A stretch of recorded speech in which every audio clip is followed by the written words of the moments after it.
Hola, muy buenos días, queridas compañeras y compañeros. Mi nombre es Víctor Javier y estoy aquí encantado de poder estar con ustedes y compartir acerca de la fe. Hoy tenemos el capítulo 11 del libro de Hebreos, ¿verdad? Del libro de Hebreos que pertenece al Nuevo Testamento o Nuevo Pacto, como mejor les agrade hablar. Y vamos a leer en referencia a esto. El primer versículo lo hemos comentado, y es el primer versículo, nos dice 11 Hebreos 11:1, es pues la fe, la certeza de lo que se espera, la convicción de lo que no se ve. ¿Sí?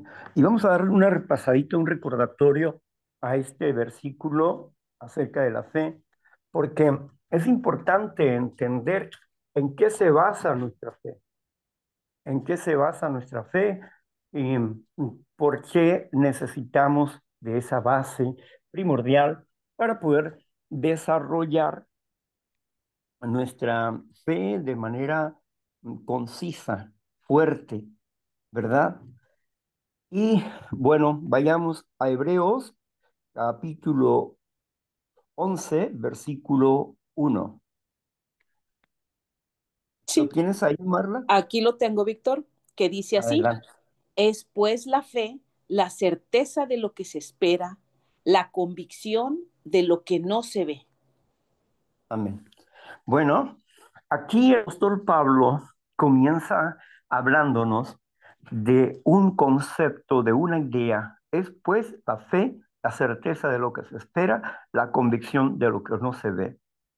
En mi caso personal, durante mucho tiempo, ese versículo no me sonaba muy bien. No me sonaba muy bien, como que era un versículo sacado de una parte y que colocado ahí como que no me encajaban las cosas. Pero cuando estudiamos un poco más profundo y fuimos al hebreo para saber qué es lo que significa fe en hebreo, entonces entendíamos que la palabra emuna, que significa fe, esta palabra trata de un documento, un pacto, un convenio, un contrato. Esa es la fe en sí, es emuna, ¿verdad? Entonces, mm, BW nos dice que la fe para él es confianza, no desafío. Pero ¿confianza en qué? ¿Y cómo puedes lograr una confianza? ¿En qué o en quién? ¿Por qué y para qué? Bueno, en este caso, cuando nos encontramos con este versículo y podemos entender esta parte como un contrato, como un convenio, es pues este contrato la convicción de lo que no se ve, la certeza de lo que espero y la convicción de lo que no se ve. Si nosotros le quitamos la palabra fe a ese versículo y ponemos, es pues este convenio, la certeza de lo que se espera, la convicción de lo que no se ve. O podemos leerlo de la siguiente forma. Es pues este pacto, la certeza de lo que se espera, la convicción de lo que no se ve. Ahí está más claro, ¿no? En este pacto. ¿Cuál pacto? ¿A qué pacto se refiere? Al pacto de la gracia. A ese pacto. Nuestra fe tiene que estar puesta en la palabra de Dios, en los principios espirituales. Primero son principios antes que personalidades. Entonces, nuestra fe tiene que estar puesta, nuestra confianza, nuestra esperanza, tiene que estar puesta ¿en quién? En la Escritura. En la Escritura, si creemos en Cristo Jesús, creemos en el Padre y en su Santo Espíritu, entonces tenemos que basarnos en la Escritura, porque de ahí emana la fuerza vital para nuestra existencia, para que nosotros no vivamos entristecidos, sino que vivamos en el gozo de la esperanza de lo que ha de venir. Sin duda, es magnífico lo que nos habla la palabra. Durante mucho tiempo, el pueblo de Israel esperó en la profecía de la Pascua. La profecía de la Pascua nos hablaba acerca del sacrificio de animales, precisamente un corderito sin mancha, sin, sin quebradura, un corderito perfecto que se apartaba a partir del 10 de Nisan. El 10 de Nisan es un mes que significa mes de las espigas verdes, y este mes es el primer mes del año hebreo, el mes de Nisan. Así que podemos darnos cuenta que en este mes, a partir del día 10 se aparta ese corderito, ¿verdad? Porque para el día 13, para el 13 por la tarde, es sacrificado en sus casas y, y comían con esto la Pascua, pero llevaban hierbas amargas, tomaban hierbas amargas. A un lado siempre estaba un bastón porque recordaban la salida de Egipto, el éxodo, la salida de Egipto, la liberación del pueblo de Israel. Pero no solamente se hacía referencia a la salida del pueblo de Israel en el éxodo, no, sino que también era una visión de futuro donde el Mesías iba a ser sacrificado en tiempo y forma de acuerdo a esa fecha, el día 13 por la tarde, porque los días bíblicos comienzan por la tarde. De tarde a tarde es un día. De tarde a tarde es un día. Así es que el 14 de Nisan empezaba o comenzaba por la tarde. Y es en la tarde donde fue sacrificado el Señor Jesús. Pero antes, Él llamó a sus discípulos en San Juan, en el capítulo 13.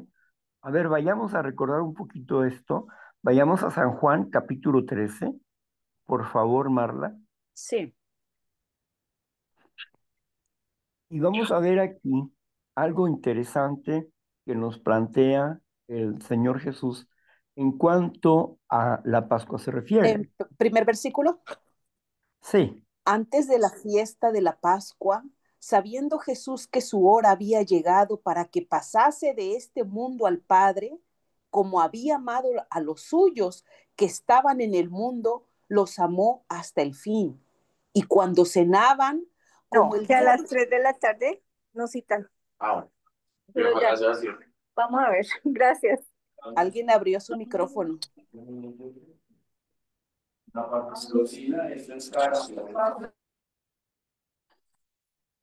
gracias. Adelante, Marla. Perfecto. Y cuando cenaban, como el diablo ya había puesto en el corazón de Judas Iscariote, hijo de Simón, que le entregase, sabiendo Jesús que el Padre le había dado todas las cosas en las manos y que había salido de Dios y a Dios iba, se levantó de la cena y se quitó su manto y tomando una toalla se la ciñó. Luego puso agua en un lebrillo y comenzó a lavar los pies de los discípulos y enjuagarlos con la toalla con que estaba ceñido. Entonces vino Simón Pedro y Pedro le dijo: Señor, ¿tú me lavas los pies? Respondió Jesús y le dijo: lo que yo hago, tú no lo comprendes ahora, mas lo entenderás después. Pedro le dijo: no me lavarás los pies jamás. Jesús le respondió: si no te lavare, no tendrás parte conmigo. Le dijo Simón Pedro: Señor, no solo mis pies, sino también las manos y la cabeza. Jesús le dijo: el que está lavado no necesita sino lavarse los pies, pues está todo limpio. Y vosotros estar limpios, aunque no todos, porque sabía quién le iba a entregar. Por eso dijo, no todos están limpios. Así que después que les hubo lavado los pies, tomó su manto, volvió a la mesa y les dijo, ¿sabes lo que les he dicho? Ustedes me llaman maestro y señor, y dicen bien porque lo soy.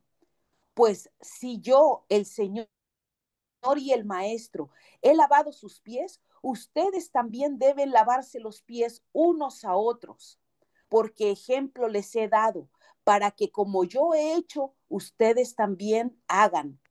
De cierto os digo, el siervo no es mayor que su Señor, ni el enviado es mayor que el que le envió.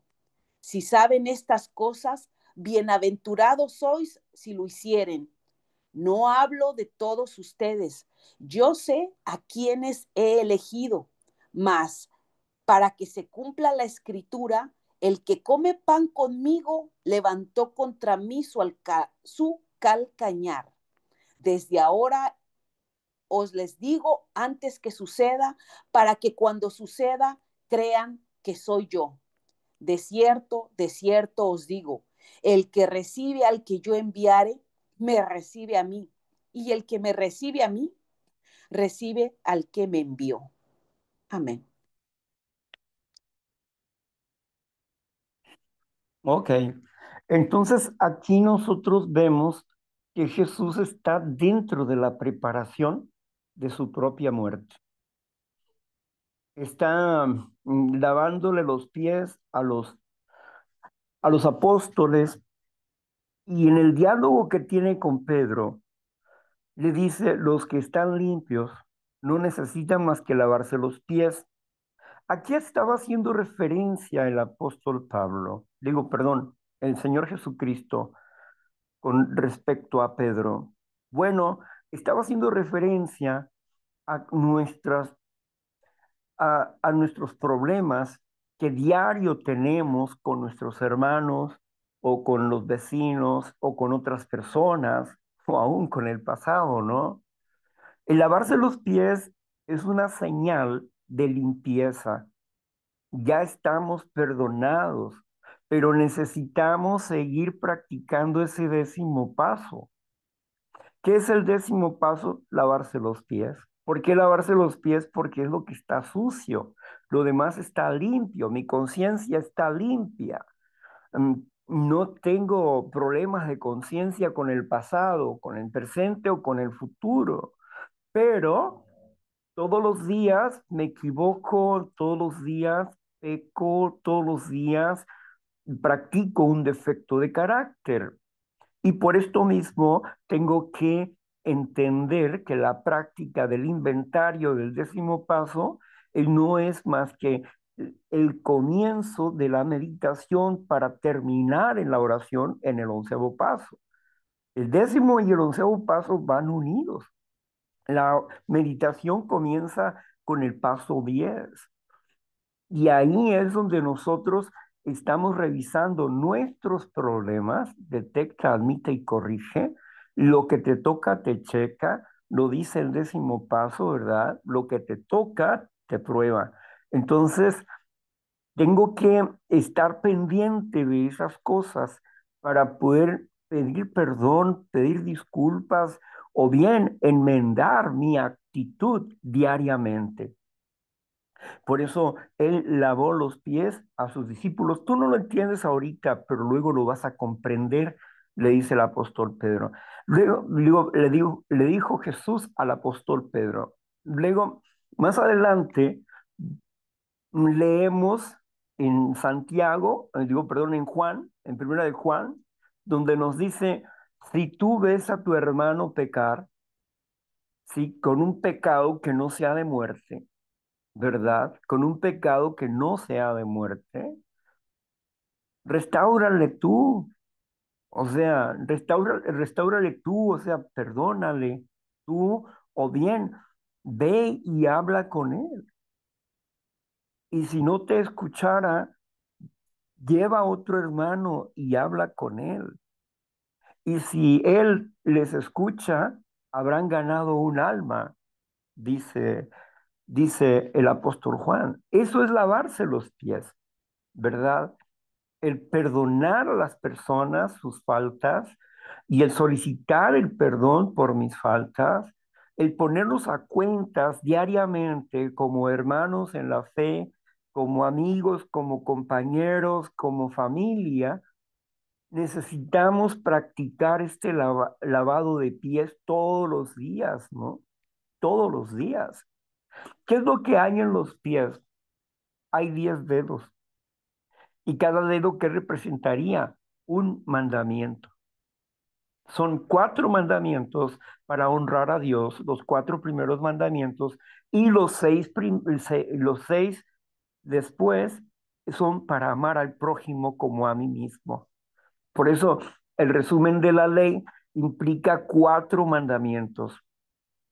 Amarás al Señor tu Dios con toda tu mente, con todo tu corazón, con todo tu ser. Ahí está el resumen de la ley. Ahora, ¿cómo puedo amar al Señor, a mi Dios, con toda mi mente, con todo mi corazón, con todo mi ser? Practica los 4 mandamientos. ¿Cuáles son los 4 mandamientos? Yo soy el eterno tu Dios que te saqué de la tierra de la esclavitud. No tengas dioses ajenos delante de mí. Ahí está, primer mandamiento. No tengas dioses ajenos delante de mí. Segundo mandamiento, no te hagas imágenes de lo que está en el cielo, abajo en la tierra o en la tierra o debajo de las aguas, ni te inclinarás a ellas para adorarlas, porque yo soy tu Dios fuerte y celoso. Tercer mandamiento, no tomarás el nombre de Dios, tu Dios, en vano, porque no dará por inocente al que lo tomare en vano. 6 días trabajarás, mas el séptimo será para el Señor tu Dios. Cuarto mandamiento. Aquí vemos los 4 mandamientos y el resumen de esos 4 mandamientos es el resumen de la ley. Amarás al eterno Dios con toda tu mente, con todo tu corazón, con todo tu ser. Esto es importantísimo para nosotros. ¿Por qué? Porque es importantísimo. Porque ¿cómo te puedo amar, Señor? Y la respuesta sería, no tengas otros dioses, es decir, no practiques la idolatría. Y nosotros, como humanos falibles que somos, practicamos comúnmente la idolatría, no solamente en cuestiones de imágenes hechas de oro, plata, piedra o madera, no solamente en eso, sino que en- hacemos de dioses cosas que no son dioses, como el dinero, como a una persona, como la droga o la codependencia o la dependencia sexual. Todas esas cosas son idolatrías. No se puede amar a Dios y estar practicando esas cosas. Por eso mismo dice, sal de ahí, sal de eso. No quiero que tú seas un idólatra. Quiero que me ames a mí, dice el Señor nuestro Dios, con toda tu mente, con todo tu corazón, con todo tu ser. Entonces, es aquí que nosotros vemos 4 mandamientos. Y luego tenemos los 6 mandamientos restantes que son para amarme a mí y amar al prójimo. Ama al prójimo como a ti mismo, ¿sí? Que es el segundo resumen de la ley. Los mandamientos nunca han sido abolidos y todos están vigentes. ¿Por qué? Porque si no fuera así, si el mandamiento no estuviera vigente, entonces no existe el pecado. Porque, ¿qué significa pecado? Bueno, vayamos nosotros a Juan, capítulo 4, versículo 3.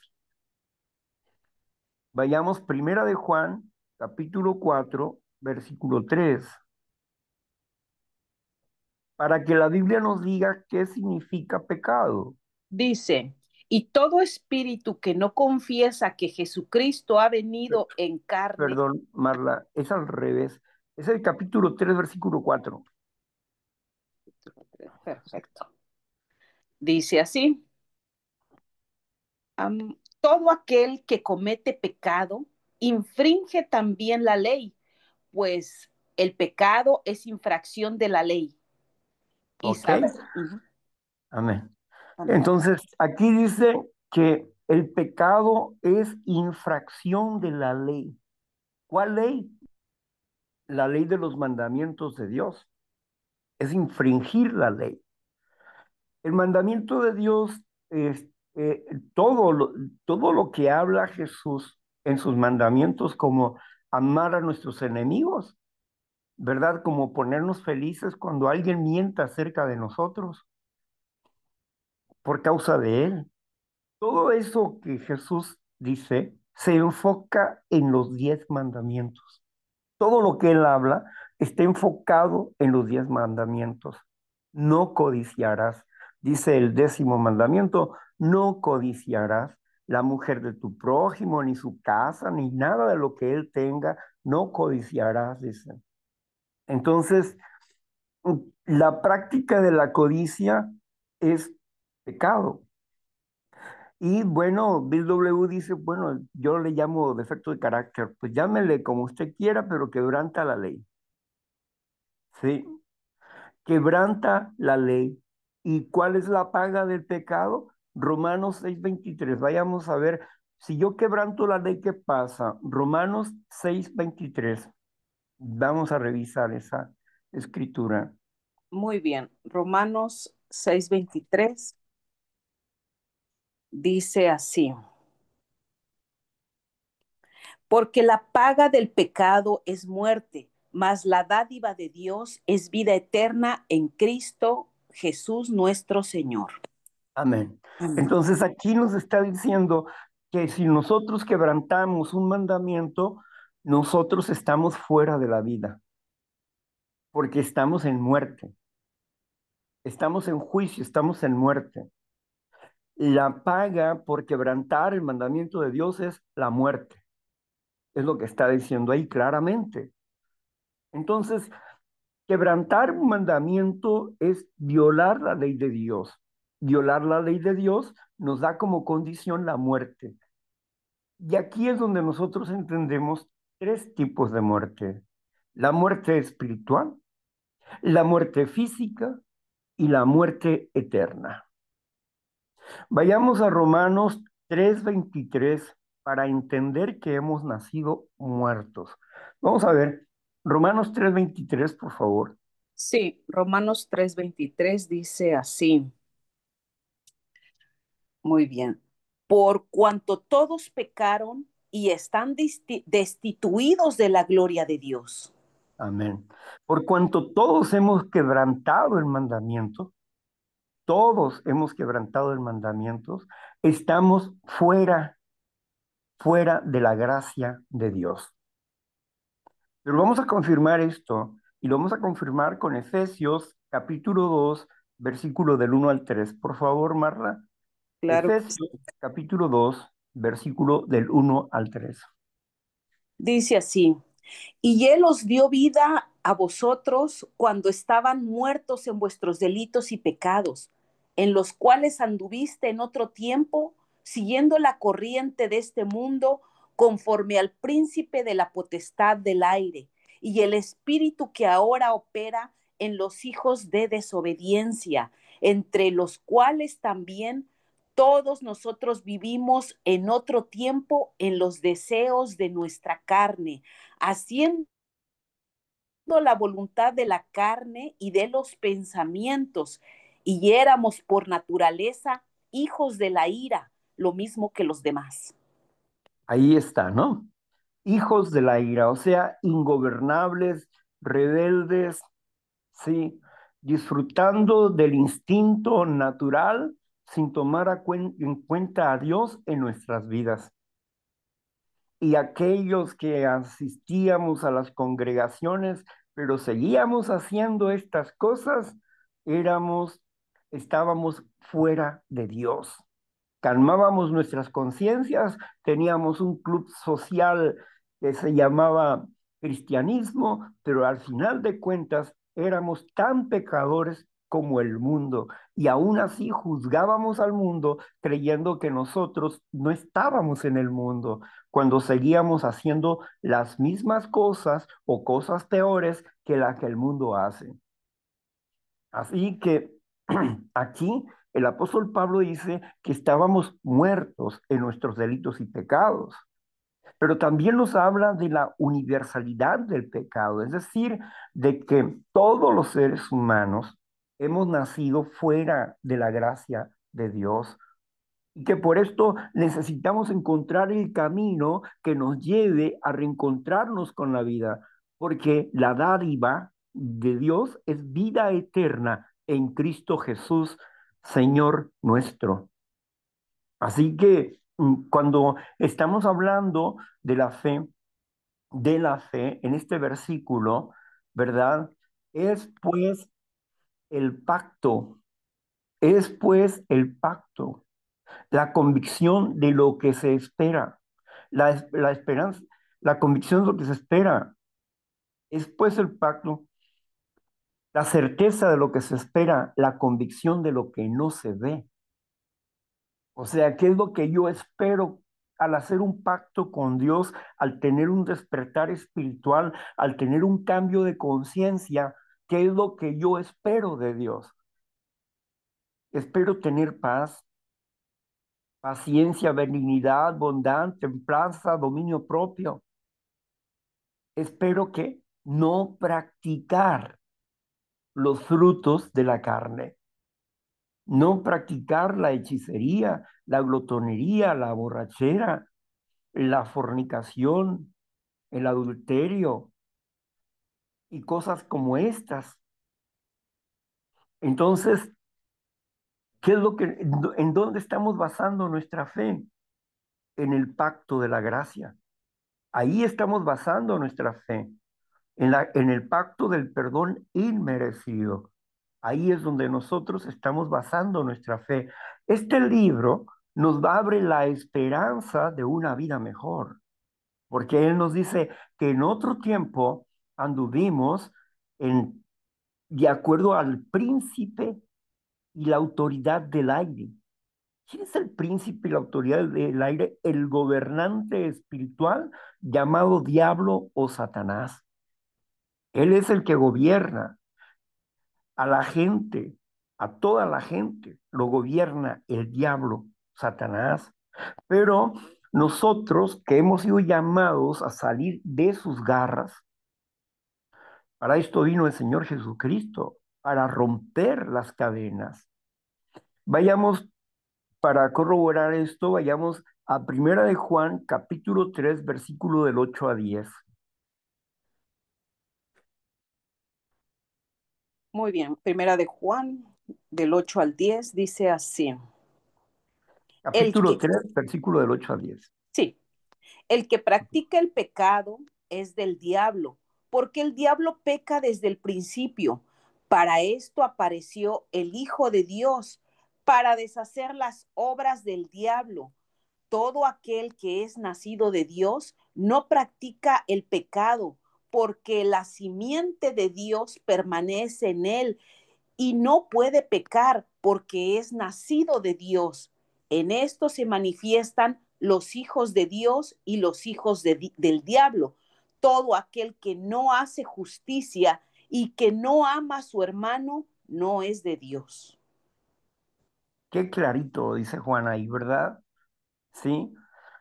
Ahí habla acerca de que nosotros, dijo Pablo, que nosotros habíamos nacido en el reino de la muerte, bajo el gobierno de Satanás, y éramos por naturaleza hijos de la ira, porque practicábamos los deseos de nuestros pensamientos y los deseos de esta sociedad, y andábamos en la satisfacción de nuestra carne.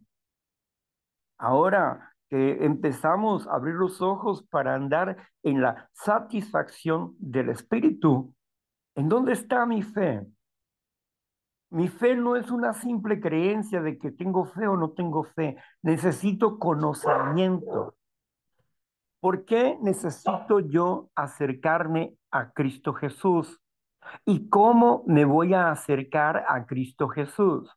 Para esto ha venido el Hijo del Hombre, para romper las cadenas, para romper la esclavitud, para hacernos libres y para darnos vida en abundancia y vida eterna. Para esto ha venido Jesucristo. Entonces, nosotros vamos comprendiendo, pues, que nuestra fe tiene que estar basada en lo que dice la Escritura y no en lo que piensa, cree o supone otra persona. Aquí la Escritura nos habla de dos reinos, el reino de la muerte y el reino de la vida. Cristo pertenece al reino de la vida y el reino de la muerte es del diablo o Satanás, del enemigo de Dios que trabaja en la mente humana. Por eso nosotros trabajamos con la inteligencia emocional y con los pasos de la recuperación. ¿Por qué? Porque de esa manera entendemos que el problema es espiritual, el problema es en los pensamientos y que si nosotros queremos probar al espíritu, probar los pensamientos de otras personas, pues necesitamos entender el camino, este camino que nos dejó el Señor Jesucristo.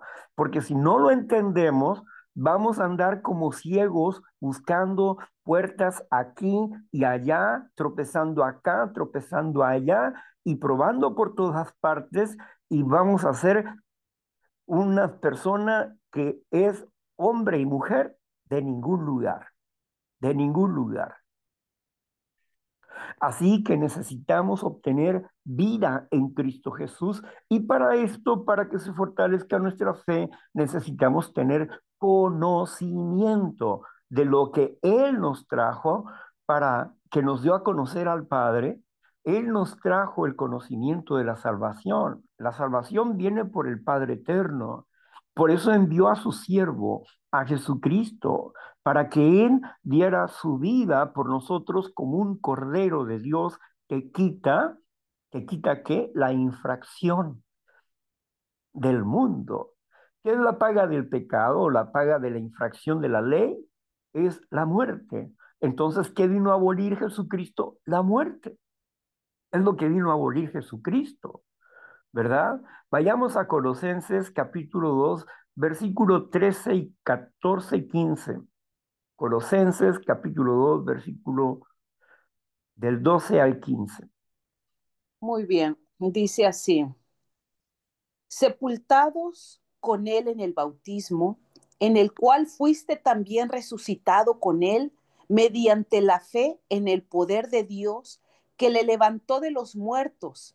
Y a vosotros, estando muertos en pecados y en la incircuncisión de vuestra carne, les dio vida juntamente con él, perdonando todos los pecados, anulando el acta de los decretos que había contra nosotros, que nos era contraria, quitándola de en medio y clavándola en la cruz.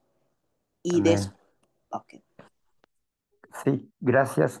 Mira, aquí podemos entender, mira, analicemos un poquito esto, porque es importante.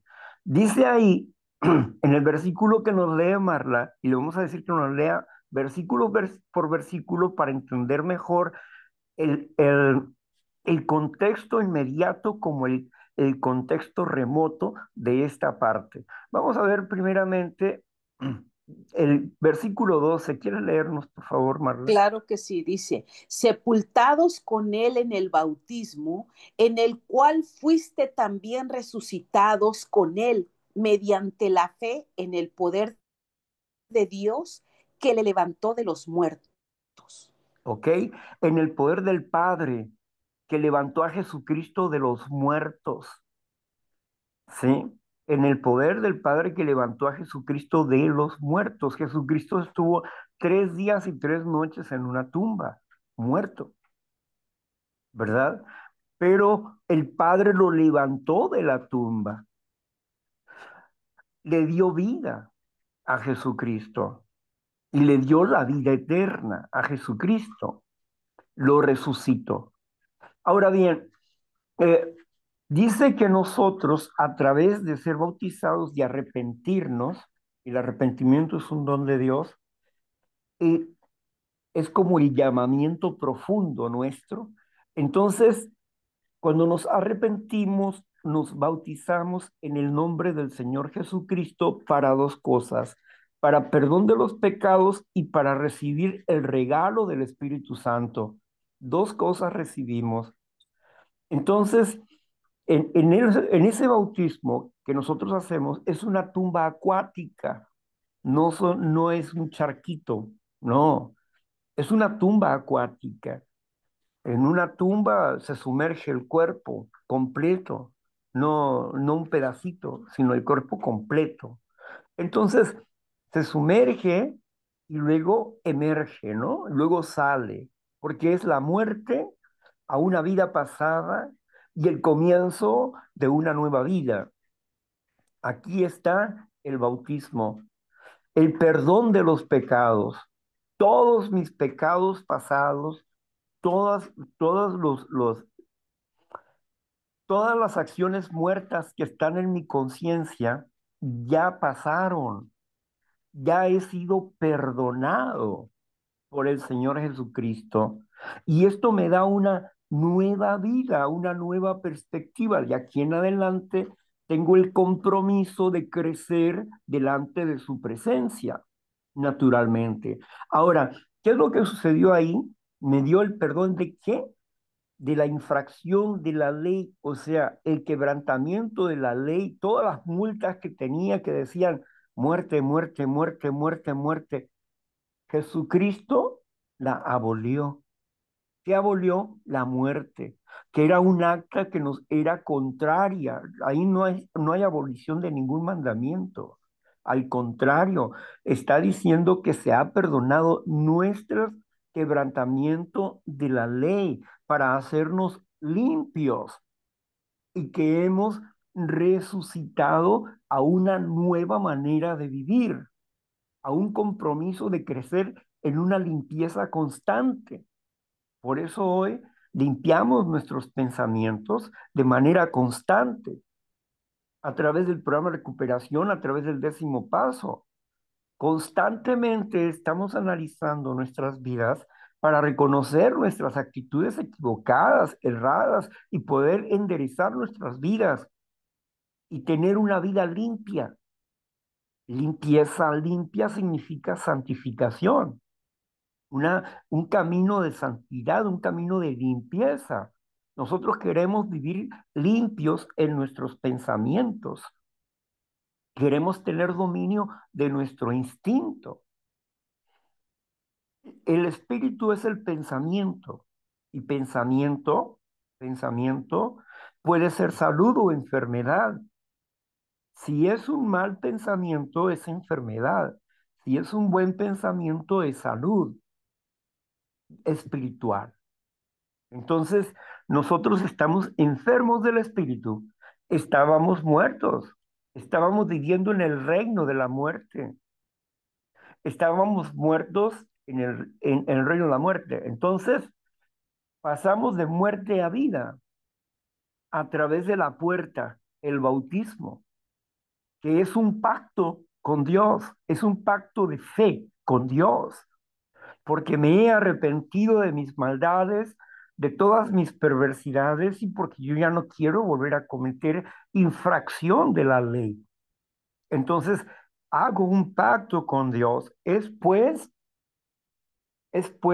el pacto de gracia, la certeza, la convicción de lo que no, la certeza de lo que se espera, la convicción de lo que no se ve. ¿Qué esperas tú con este pacto de la gracia? Uno, que mis pecados sean limpios. Dos, que se me dé el poder del Espíritu Santo para vencer en mí, a mi carne, para, para dominar mi instinto natural, para domesticar mi instinto natural, para ya no practicar la vieja vida que tenía antes y empezar a practicar una nueva vida.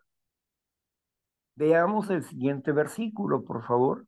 Sí, dice, y a vosotros estando muertos en pecados y en la incircuncisión de vuestra carne, nos dio vida juntamente con él, perdonando todos los pecados. Así es, estando muertos en la incircuncisión, o sea, no teníamos un pacto. El pacto de la circuncisión es el pacto de Abraham. El pueblo de Israel tenía el pacto de la circuncisión y ellos eran los elegidos de Dios para que Dios pudiera dar salvación a las demás personas que estaban alrededor, pero ellos fallaron. Ahora bien, el pacto que nosotros tenemos es el pacto de la gracia. Somos circuncidados en el corazón. ¿Por qué? Porque se nos va a hacer más sensible, de acuerdo a la palabra de Dios, conforme va penetrando en nuestras vidas, va haciendo nuestro corazón más sensible a las cosas de Dios. Y va llegando a nosotros el temor de quebrantar, de violar la ley de Dios. Queremos vivir bajo la gracia de Dios, bajo su amor, bajo su amparo. Queremos vivir no pecando, no quebrantando un mandamiento, sino siendo hijos obedientes en Cristo Jesús. Es lo que queremos hacer. Esa es la actitud que andamos buscando. Crecer en el espíritu, tener poder espiritual para vencer nuestro instinto, tener el conocimiento adecuado para comprender cómo nosotros podemos sanar espiritualmente y andar en limpieza de mentalidad, en limpieza de mis instintos naturales. Aquí vamos comprendiendo pues que estamos hablando de un pacto, ¿verdad? Yo firmo un pacto de fe, de confianza y esperanza. ¿En base a qué? En base al pacto de la gracia. Necesito conocer el pacto de la gracia para tener la certeza de lo que yo espero. ¿Qué es lo que yo espero llegar a ser hijo de Dios? Perfecto, resucitado juntamente con Cristo, resucitado como hijo perfecto, espiritualmente perfecto delante de Dios. Eso es lo que yo espero. Entonces, la fe, ¿verdad? Es pues la fe, la convicción de lo que se espera, mi confianza en la palabra de Dios, mi confianza en la historia de Cristo, mi confianza en las cosas que han de venir, pues hacen que yo tenga la certeza, la seguridad de lo que estoy esperando, porque mi Dios no miente. Bueno, pero por lo pronto estoy recibiendo ya el poder el día de hoy para vencer a mi instinto, y para que la culpa, el miedo, la ansiedad, la ira y todas esas cosas no hagan de mí una persona iracunda, no hagan de mí una persona muerta espiritualmente, sino que pueda dominar el instinto, pueda dominar a la carne para que el cuerpo, para que el espíritu, perdón, el espíritu se haga fuerte en mí. Entonces, ¿qué es lo que yo espero? Que mi espíritu sea fuerte. Y si espero esto es porque tengo un pacto con Dios con respecto a esta acción específica, a esta acción. Entonces, vayamos al siguiente versículo aquí. Anulando el acta de los decretos que había contra nosotros, que nos era contraria, quitándola de en medio y clavándola en la cruz. Ahí está, anulando, ¿cuál era el acta de los decretos? ¿Los mandamientos? No, era el acta de decreto que nos era contraria, los mandamientos no nos son contrarios. Lo que nos es contrario es la sentencia, la muerte. Anulando ese decreto de la muerte, ¿sí? ¿Por qué? Porque lleva consigo la cautividad. ¿Cuál es la cautividad? Estábamos muertos en nuestros delitos y pecados. Lleva consigo la cautividad. Estábamos nosotros presos en el reino de la muerte. Ahora estamos vivos en el reino de la vida, en el reino de Cristo Jesús. ¿Sí? ¿Por qué? Porque Él dice claramente, nos dice pues que si nosotros ponemos nuestra confianza en Él, ¿verdad? Pasaremos de muerte a vida. Así que tenemos que confiar en Cristo Jesús y en su palabra para pasar de muerte a vida. Um, Aquí no habla de ningún mandamiento. Cuando habla de decretos, la palabra que se usa aquí en esta parte es en griego y dice Sheirographon dogmasin. Sheirographon dogmasin. ¿Qué es eso? Sheirographon dogmasin es un documento, un cobro, un pagaré que se firmó, ¿verdad? Entonces, si alguien me está cobrando ese pagaré, como mi conciencia me cobraba y me decía, oye, tú hiciste aquello, sí, yo lo hice. Tú hiciste aquello, sí lo hice, pero no grites muy fuerte porque te van a oír, ¿no? Entonces, ¿qué es lo que tenía miedo? ¿Qué es lo que tenía en ese momento cuando recordaba los actos que yo hice o que me hicieron? Con los que me hicieron enojo, pero con los que yo hice culpa. Entonces, esos eran actos de muerte, pero Dios borró esos actos de muerte. ¿Por qué? Porque ya no estoy en la muerte, estoy en la vida. Y hemos pasado de muerte a vida. Es lo que nos dice la escritura. Hemos pasado de muerte a vida. Así que aquí entendemos claramente por qué, porque el contexto lo está diciendo. El contexto nunca está hablando de la ley, está hablando de que nosotros fuimos perdonados por quebrantar la ley. Nunca dice que se anuló la ley, sino que dice que fuimos perdonados por quebrantar la ley y al ser perdonados la muerte no tiene autoridad en nuestras vidas. No tiene autoridad en nuestras vidas. Sigamos leyendo un poco más abajo de este versículo donde Jesucristo pagó con precio de sangre. ¿Por qué? ¿Para pagar qué? Para pagar nuestros delitos, para pagar nuestros pecados, para pagar la infracción que habíamos cometido y que nos apartaba de Él. Pagó con su sangre por nuestra vida. Estábamos muertos y nos dio ¿qué? Vida. Nunca dice que fueron abolidos los mandamientos en esta parte, en Colosenses. Continuemos ahí, por favor. Sí, el 15 dice, y despojando a los principados y a las potestades, los exhibió públicamente, triunfando sobre ellos en la cruz.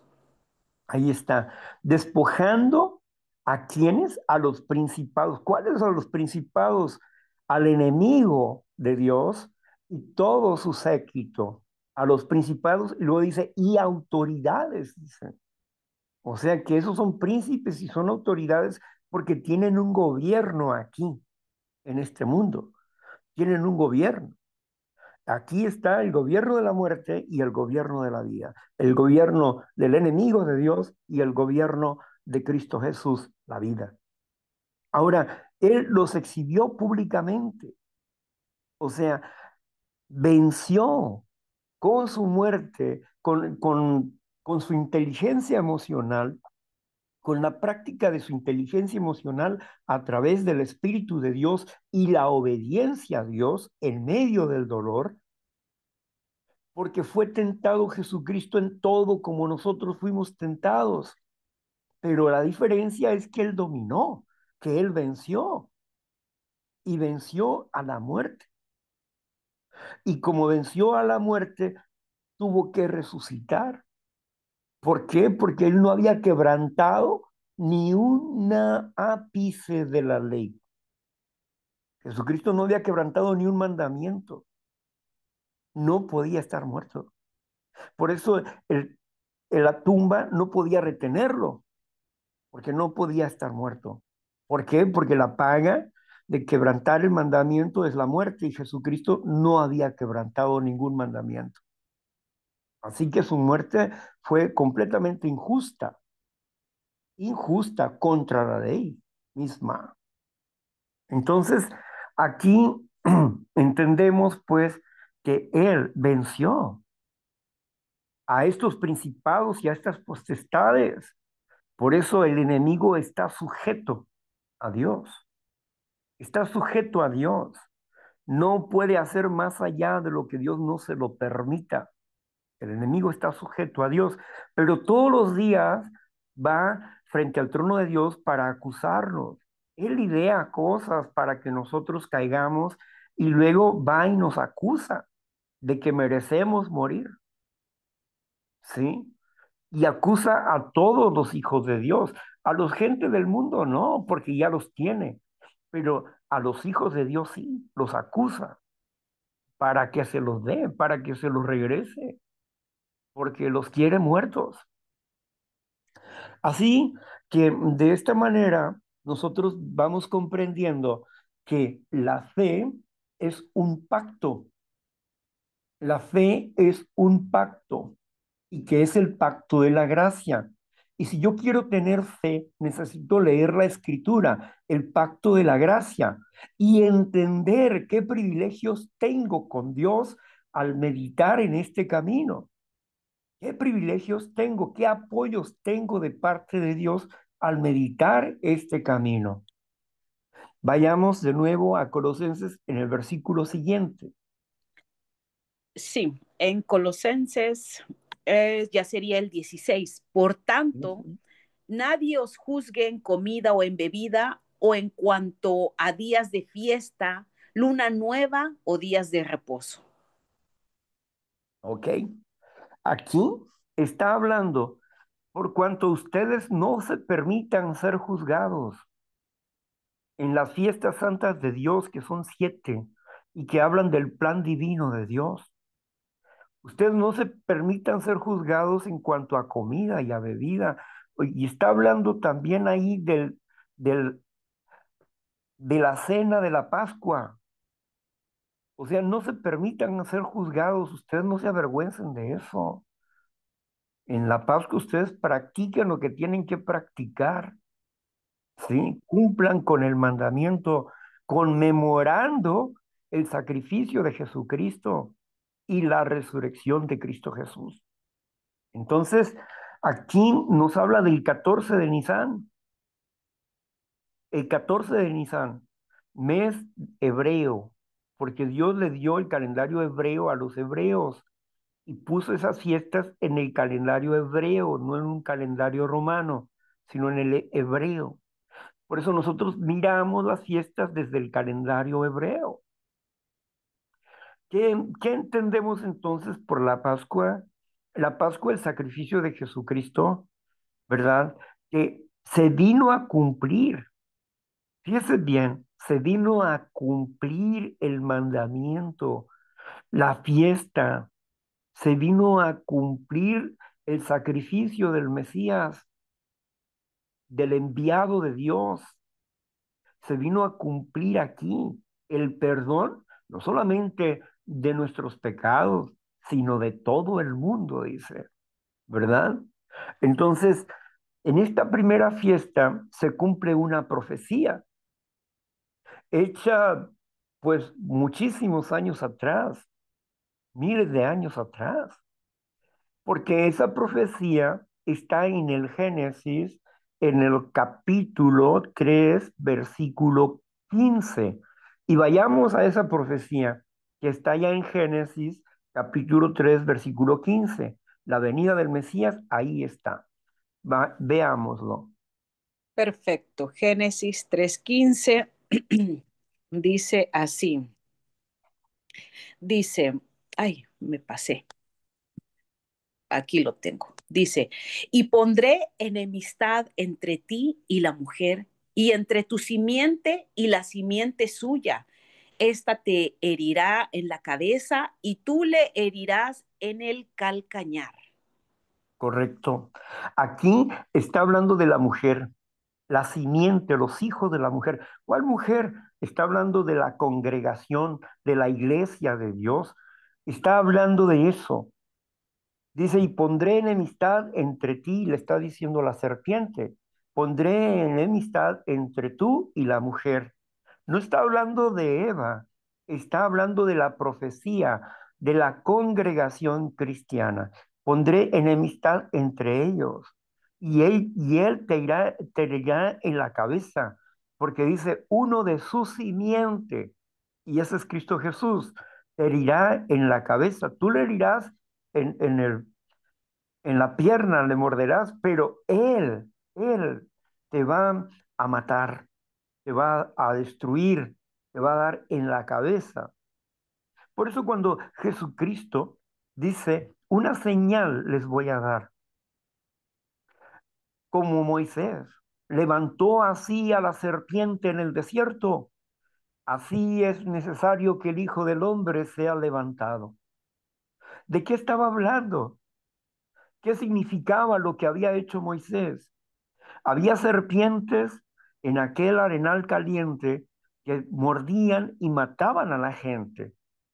Se le ordenó a Moisés hacer una lanza larga y alta de bronce, y en la punta estaba una serpiente. El bronce significa juicio. Por eso Jesucristo dice, esta señal les será dada, que será levantada como la serpiente fue levantada en el desierto, así es necesario que yo sea levantado. ¿Por qué? Porque es ahí, en su crucifixión, donde Jesucristo iba a vencer a la serpiente antigua llamada Diablo y Satanás. Esta profecía que la vemos acá en el libro de los Números, y vemos esta profecía donde esa serpiente era levantada y aquellas personas que cuando le mordían la serpiente a ellos, miraban hacia donde estaba esa serpiente brillando y ellos no morían. Eso era una profecía de las cosas que iban a venir, que la serpiente iba a perder su poder. Por eso dice, ¿dónde está, oh muerte, tu aguijón? ¿Dónde, oh sepulcro, tu victoria? O sea que la muerte ya no tiene victoria. ¿Por qué? Porque Jesucristo se llevó las llaves de la muerte, las llaves del Hades. Hades significa lugar de los muertos o panteón. Se llevó las llaves de las muertes para darnos vidas a todos aquellos que pongamos nuestra fe en Él, en Cristo Jesús. El sacrificio de Cristo era mucho más importante que el sacrificio de los animalitos. A través del tiempo, el pueblo de Israel estuvo haciendo sacrificios, pero esos sacrificios le daban un pagaré de perdón. Pero cuando se pagó ese perdón, fue cuando Jesucristo fue sacrificado en la cruz del Calvario. Ahí se pagó por todos los pecados que había cometido Israel en el pasado y que había hecho expiación a través del sacrificio de un cordero. Era una promesa de perdón. En ese momento no eran perdonados los pecados, sino que había una promesa de perdón. Y por eso acá vemos el cumplimiento de esa promesa para todo Israel, como para los que habrían de venir, que no eran del pueblo de Israel, los del pueblo gentil de todas las naciones.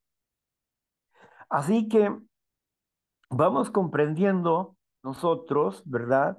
Cómo es importante leer la escritura y comprender el pacto de la gracia en Cristo Jesús para conocer los beneficios que nos trae, para tener la certeza de lo que esperamos y la convicción de lo que no vemos.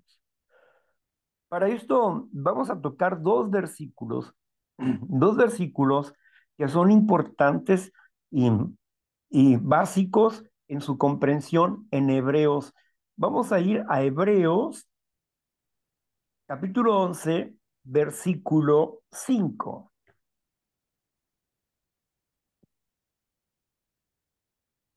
Sí, Hebreos 11:5 dice así: por la fe, Enoc fue transpuesto para no ver muerte y no fue hallado porque lo traspuso Dios, y antes que fuese traspuesto, tuvo testimonio de haber agradado a Dios.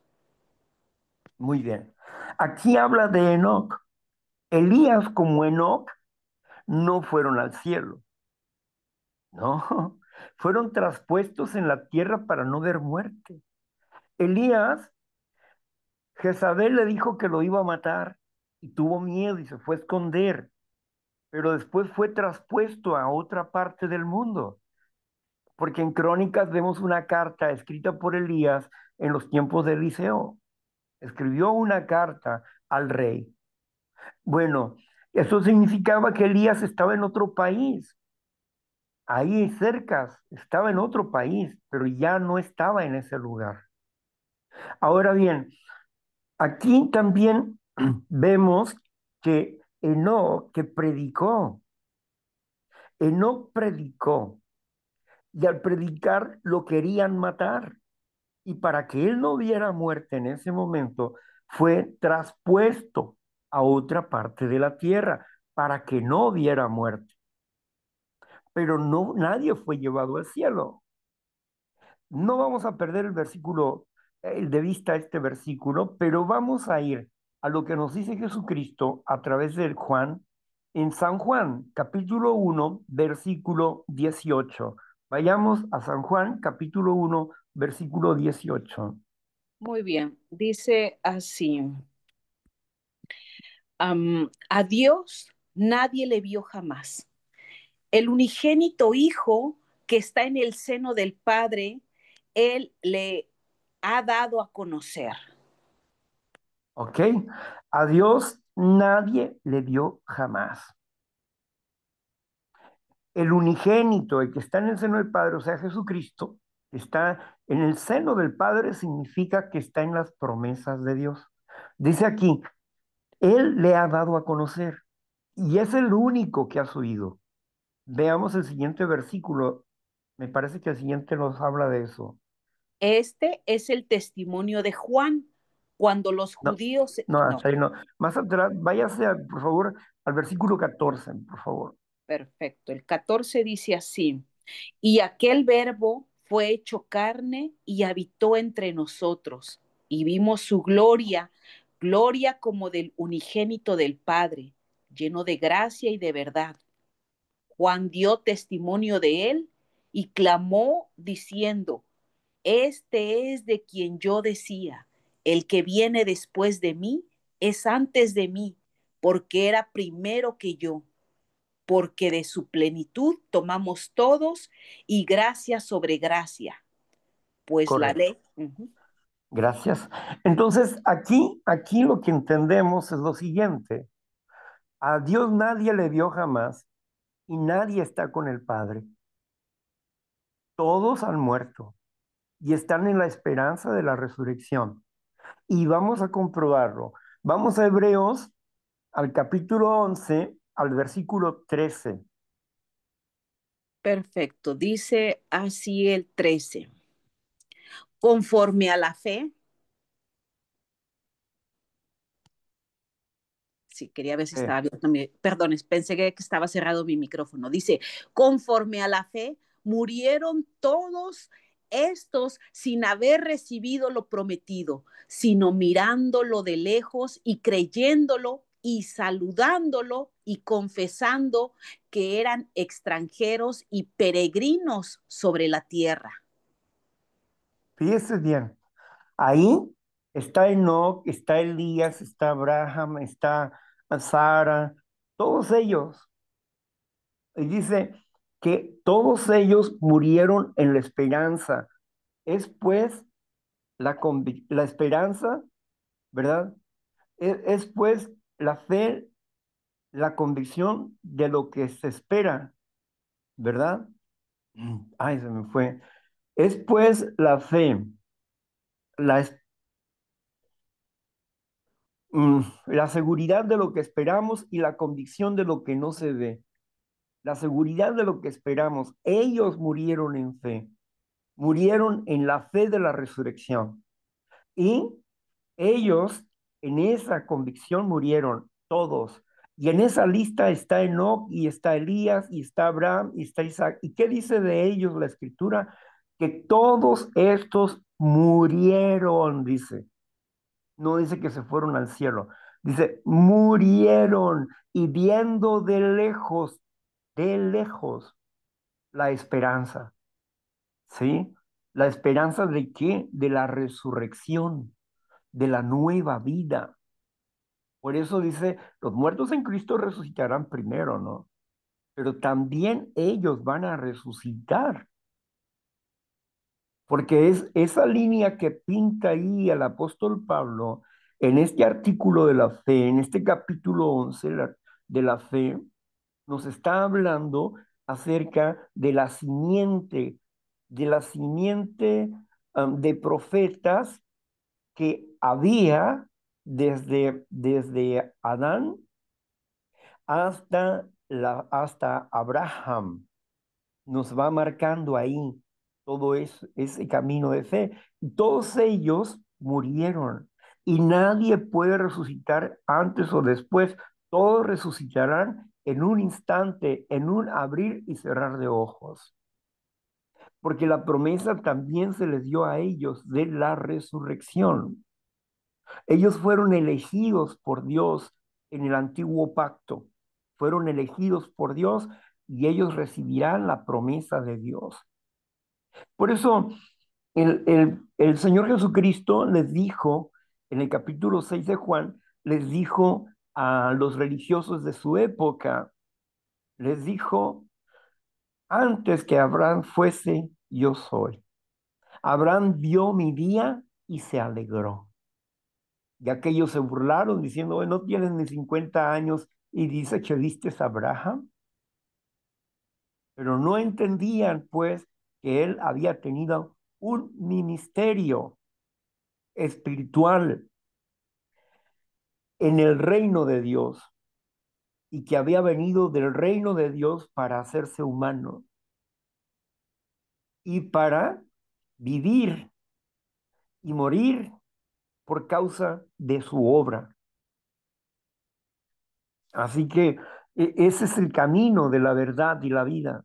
Jesucristo es el camino, la verdad y la vida. Entonces vamos entendiendo esto, ¿verdad? Eh, Hasta aquí vamos a dejar este tema, que es muy importante para nosotros.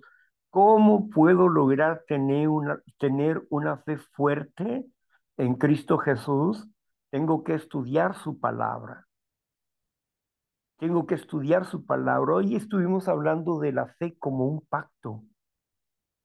pacto, el pacto de la gracia, el pacto que yo necesito hacer con Dios, que yo necesito firmar, que yo necesito entender sus enseñanzas para poder practicarlas en mi vida, que yo necesito conocer lo que la Escritura dice, lo que está vigente en el día de hoy, para ponerlo por obra.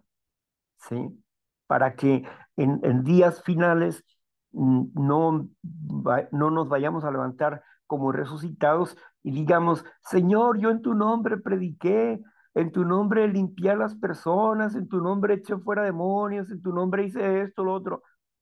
Y entonces Él dirá, apártate de mí, hacedor de maldad. Yo no te conozco. ¿Por qué? Ustedes no hacen la obra de mi Padre que me envió, dice, ¿verdad? O sea, todo lo que Él hizo es por mandato del Padre eterno. Por eso reconocemos al Padre y al Hijo, porque Él dice en San Juan 17, versículo 3, dice, esto significa la vida eterna, que te conozcan a ti, el único Dios verdadero, y a Jesucristo, a quien tú has enviado. Amén. Así que, mm, bueno, hasta aquí vamos a dejar esto y no me resta más que decirte, Padre eterno, gracias, Padre celestial, por la oportunidad que nos das de expresarnos con libertad en cuanto a nuestra fe, a nuestra esperanza, a nuestro amor por ti, Señor, porque tenemos fe en las buenas noticias que no nos avergüenzan, Señor, porque porque es poder de Dios para salvación, primeramente al judío como también al griego. Señor mío, gracias, te alabo y te bendigo. Haz de mí tu siervo, Señor. Guíame en el nombre amoroso de Cristo Jesús. Bendice a tu pueblo, bendice a los que has de escoger. Tócale sus corazones, sánalos, Señor. Dales luz en sus mentes para que puedan creerte. Concédeles, Señor, un poco de tu espíritu para que puedan abrir sus mentes a una acción nueva de vida. A ti sea la gloria y sea la alabanza. En el nombre amoroso de tu Hijo amado Jesucristo. Amén, amén, amén. Bueno, entonces pues, gracias Marla, muchas gracias por tu servicio. Vamos a cerrar por aquí la grabación. Sí.